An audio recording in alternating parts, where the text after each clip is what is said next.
প্রিয় দেশবাসী, আজকে আপনাদের এই গণবিপ্লব, এই অভ্যুত্থানের মাধ্যমে পুরো বাংলাদেশে যেটি হয়েছে সেটি হচ্ছে বাংলাদেশকে সামনে নিয়ে যাওয়ার বা বিজয়ের একটি প্রাথমিক ধাপ। এর কিন্তু আরো অনেকগুলো ধাপ রয়েছে।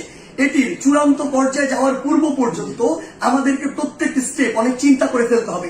আপনারা মনে রাখবেন, যারা আজকে পরাজিত হয়ে চলে গিয়েছে তারা কখনো একদিনের মধ্যে পুরো বাংলাদেশ থেকে শেষ হয়ে যাবে না। তাদের বিষ দাঁত দিয়ে তারা সর্বশেষ আরেকটি আমাদের যে ছবল সেটি দেওয়ার চেষ্টা করবে, কিন্তু আমরা সেটি আসলে হতে দিব না। আপনাদের একটি জিনিস মনে রাখতে হবে যে পুরো বাংলাদেশের যে সংখ্যালঘু ভাই বোনেরা রয়েছে তাদেরকে নিরাপত্তা দেওয়ার আপনাদের দায়িত্ব নিতে হবে।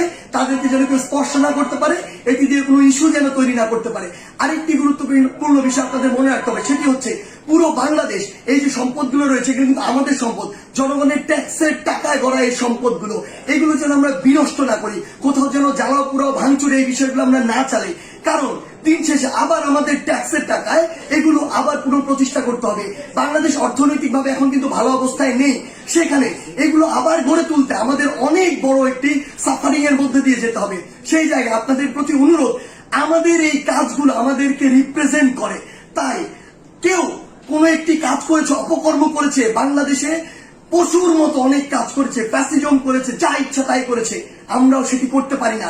যদি করি তাহলে তাদের সাথে আমাদের পার্থক্য থাকে না, বরং আমরা দেখিয়ে দিব যে কিভাবে আগামীর বাংলাদেশকে বিনির্মাণ করা যায়। আপনাদের কাছে আমাদের প্রাণের অনুরোধ, আমাদের এই সম্পদগুলো, রাষ্ট্রীয় সম্পদগুলো আপনারা রক্ষা করুন, ভাঙচুর জ্বালাও পোড়াও থেকে আপনারা দূরে থাকুন। আমাদের যারা মিডিয়া কর্মী ভাই বোন রয়েছে তাদেরকে আপনারা সহযোগিতা করুন।